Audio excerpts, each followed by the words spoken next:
Hey, gun people. Talk about Bundy Ranch here. Everybody's asking me and seem to be interested in Bundy Ranch. So I'm no expert on it, and I'm not going to. That thing okay there? I'm not going to play an expert, but I'll give you my opinion on kind of what I've kind of figured out. And if I'm wrong or something, somebody can put something on there. Look, first off, I get the message, and I understand that the guys who are traveling there and the people that are traveling there are good patriots trying to do a good thing and trying to stand up against the government, which I totally believe the government's out of control, etc. I'm not sure if this is something that everybody can get behind, and that is the kind of like the spark to make a last stand against the government to get everybody's public opinion. So here's the way I understand what's going on. The first Bundy Ranch was over unpaid grazing taxes. BLM was harassing this rancher. He wasn't playing with the program. They found some law that says, you know what, you're supposed to be paying us to graze here. Over these years, you haven't paid us. You know, it's kind of like, you know, we didn't ask for it, we didn't need it, we didn't care, and we let you use it, but since you're pissing us off, now we're going to go back 25 years and say you owe us $1 million. So, I don't even think they should be able to do that. I think they can only go back 7 years on taxes, and I think that's too long. I'm thinking if they don't get you in a couple years, you know what, if you're that incompetent, then you don't get it, you lose it. That'll motivate them to be more proficient, but that's beside the point. So, the first Bundy Ranch, where the standoff and the missiles showed up against the BLM and BLM ended up backing down, was about grazing rights and moving the cattle off what was considered open land.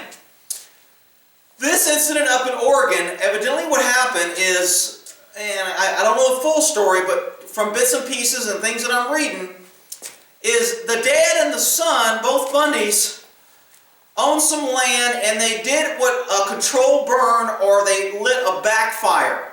If there's a forest fire coming at your land, a lot of people will go burn the land and do a controlled burn, so they burn the fuel away, so when the fire comes in, it hits this already burnt area, and it stops it from burning through your house. And it's called a fire break. And some farmers will just chew up the ground, so there's nothing that can catch fire by the fence. You'll see a big tractor, sometimes fences will be lined with it, called a fire break. Or you can actually you can light a fire and burn back into the fire, so the fire has no place to go. Well, evidently, and this is where I don't have all the facts, but somehow the Bundys did this when there was fires coming into their property and they wanted to do a back burn, or they wanted to create a fire break. Supposedly they checked with the BLM. BLM said no problem. They lit the fire break. They didn't violate any laws, and the fire went over their land and went into BLM land. Now, is that the crime of the century? Well, obviously you don't want it to happen, but there's no malicious intent, and people shouldn't be going to jail for this shit. Well, they charged them with arson and said, you burned land and burned 140. Now, the Bundys are saying, we put out our fire, they didn't expend any resources, they didn't have to call out the fire department. It burned 140 acres, I think, but they said, look, we put it out, they didn't have to expend anything, we did land the damage. I mean, look, if you want to find us, that's one thing. But to charge us with arson, and this is where I think the federal government is way overreaching, and this is what's pissing a lot of people off, is they went, you know what, we got you by the balls now. You pissed us off and stood up at BLM, watch this. We're going to use the full force of the government, and we're going to screw you and be vindictive and show you our power. And so what they did is they charged them with arson, convicted them, or they took a plea. They went to jail for the arson, served their time, and was released. Well, now somebody wasn't happy with that. Somebody, somehow, some judge reviewed the case and said, look, the minimum sentencing for federal guidelines for federal arson is 5 years. You guys didn't do 5 years. You need to go back and do 5 years after they were released and did their time. So the Bundys are yelling double jeopardy. And double jeopardy is you can't be charged twice for the same crime. I'm not sure double jeopardy is the right defense here, because I'm sure when they let them out of prison, they put them on probation terms. Now, I don't know this for a fact. I'm just assuming, being in the criminal justice system, how things work. When you get out of prison, there's usually some sort of probation terms. or parole terms. If they had more time, it was parole, they could still put probation terms on it saying, you know, we're only going to give you a year in prison. However, you're going to get 5 years probation. And your probation is going to be, you will not participate in riots, you will not invite the militia, you will not do this, you will not start fires, you will not let your cattle, and they can throw anything in the kitchen sink in this probation. It says, you can either take this deal and take the probation, or you can go to prison for longer. So I'm assuming they took some sort of probation, court order probation deal.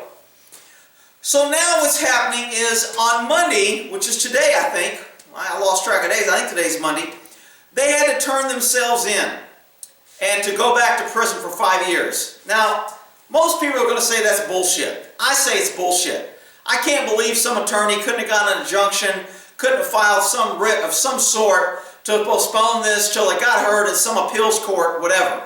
And maybe they tried, maybe it cost too much money, maybe they just said it's easier to go do it. I don't know. But the Bundys agreed to turn themselves in. Now here's where the water gets muddy up in Oregon. At first, this big thing was all the militia and people going up there were to protect the Bundy so he would not have to go back to prison. Well, once Bundy found out about this, somebody was releasing some information saying, hey, Mr. Bundy would like to come out here and talk to you, but he can't. He's been told by the federal prosecutor, if he communicates with you, he's committing a crime and he's going to prison.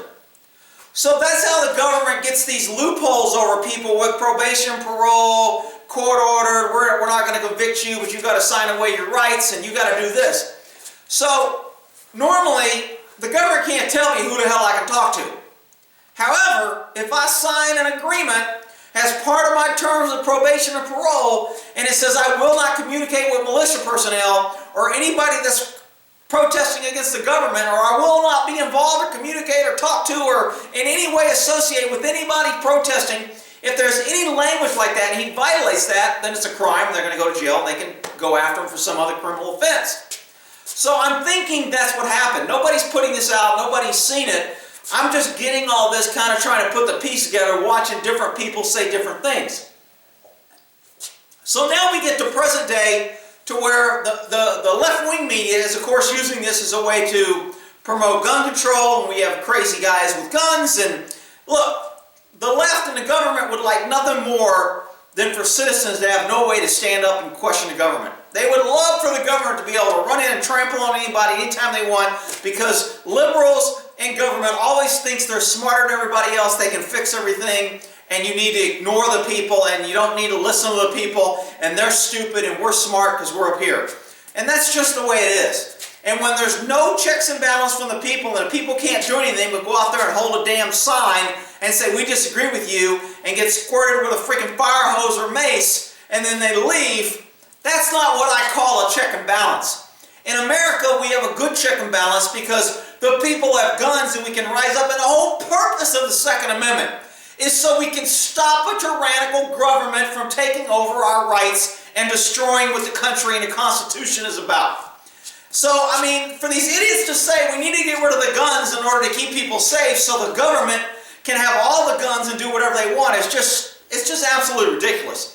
So now they're down there, all these militia went down there to support this guy, to stop the feds from making him go back to jail. I think the feds got wind of it, put pressure on him, and said, if you cooperate, communicate, or do any way to further their action and cause this thing, we're going to charge you with every death, every expense. We're going to bill you for all FBI resources. You're going to be responsible for investigative and officers responding, etc. And they just threatened the shit out of him. So he kind of went, King's X, I ain't talking to you, I ain't being involved, I'm not involved. Well, the militia some of the militia took this as a little personal. Hey, we dropped our families, we came out here to stand by you, you said you needed help, we came out there to help you, and now you just kind of shit on us. Well, yeah, no, he did kind of shit on you for coming out there, but he's being pressured by government. But you're out there to help him and hold him against the government, but he's got to be held responsible and suffer the consequences if he takes your help. So, I mean, the government always has the biggest hammer and they can hit you in different directions. And the more your corrupt government like ours is, the more they're willing to do to manipulate, to scare, to threaten, to get people to bow to their knees to whatever they want to do. So now you have a bunch of militia out there that went out there, and of course, you know, some of the militia were like, screw this, we're leaving. Some were like, no, we need to stay. And from what I'm getting, the governor of the state of Oregon and the sheriff is kind of supporting this. Because what's happening, and what's happening over years, is the federal government was never supposed to be a land-seizing, owning business opportunity. The federal government was supposed to handle the military and our borders and be relatively small. They were not supposed to ever have an occupying force, enough resources and power and hugeness of people and population of armed people that work for them to be able to take over the people. The whole purpose of our country was to say we are governed by the people for the people, not by the government for the government. And now it's by the government for the government. So I understand all this is going on, but now you have militia camping out there. And I've been reading up on this, and I'm still unsure about the goal. I mean, when you have a warfare or a plan, or you go into combat, you have to have a goal. You have to have some sort of things that you want met in order to stop you from doing X, Y, or Z. And if you get this, then we won't do this. And we have to have some sort of concession. We have to come to the table. We have to have some sort of agreement. But I have yet to figure out, first of all, who's calling the shots, who's in charge, what the goals are, what if we asked for, and what if the government answered and said, hell no. So I'm going to tell you where I think this is heading. Well, before I get to that. So now, all these militia people are up there. Well, obviously it's cold, it's snowing, they need a place to stay. They're bedding down, the hotels are probably full, people are sleeping in their campers. Well, on this reserve that they're at, they had these little buildings that weren't occupied that had little beds and kitchen areas in them. Well, this is where it gets really iffy, and I think the government gains ground here, is they found the keys somehow to these buildings, so they opened the buildings and they started using them. They're using them for shelter, they're using them to stay warm, and now other people are saying they occupied them. And when you start using that term occupy, it sounds like you took it by force, you broke in, you did they break in? Yeah, they used the key. Did they have authorization to have the key? Probably not. Did they have authorization to use the key to go in? Probably not. Do they have authorization or permission to be in there and use the facility? Probably not.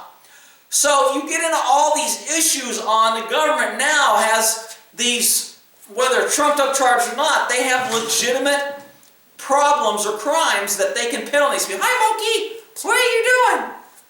So they have all these different crimes now they can put on you. Trespassing, unlawful entry, burglary, committing a felony. I mean, they can just, so now the government, I think they've given the government a little bit of the upper hand to say you guys are out of control and blah, blah. And it kind of kills me on how the media is saying they're occupying and it's out of control and they got guns. You know, you look at pictures of Baltimore when it was burning, cop cars were burning, people jumping on cop cars, kicking out windows, looting everybody's property, setting shit on fire. Nobody said that was an occupation and it was the poor black man that was just abused and they had to be let off steam, and nobody had a problem with that. Now you get a bunch of constitutionalists, a bunch of oath keepers, 3%, whatever you want to call them, people that believe in the Constitution, American patriots, and they're out there saying, hey, the government needs to back down. They're seizing all this property and stuff. And I think I got off that point there for a second. The government was never meant to have all this property, and what's happening, just like when all government happens, government grows and they seize power, they seize assets, they seize people's workings, their products, their resources, they seize technology, they see government is always taking because they produce nothing. So what's happening now is the government is seizing lands. There was a standoff here not too long ago on Texas, Oklahoma border, because all of a sudden the BLM just goes, you know what? We're seizing 10 miles on each side of the river. Has federal land. Well, what people don't realize is every time the federal government takes land, they're taking resources. They're taking abilities from the state, and states' rights are supposed to trump The feds. The feds are not supposed to be coming in and trample on states' rights. So every time the federal government seizes land, they're taking away earning opportunity from that land. They're taking away from the people to produce on that land, to possibly produce something that they could sell, that could bring in tax dollars for the state.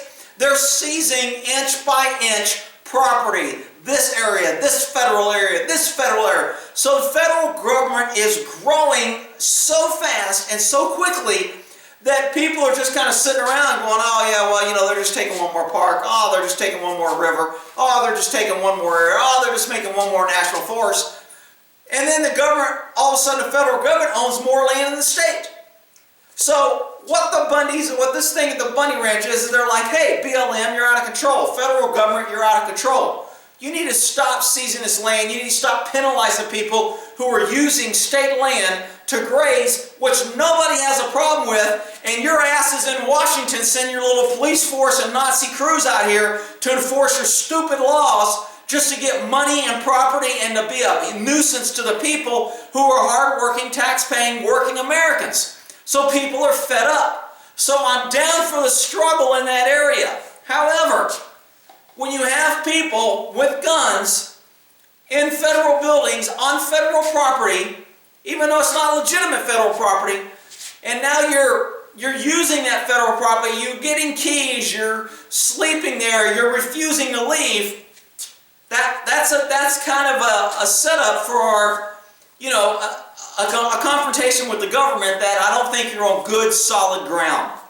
I mean, I'm all for fighting the government, I'm all for stopping the government, and I'm all for doing whatever you can to stand up against the government tyranny. However, you got to be on solid ground, and you got to be able to convince the hearts and minds of the American people that you're right, so the message and the event will spread.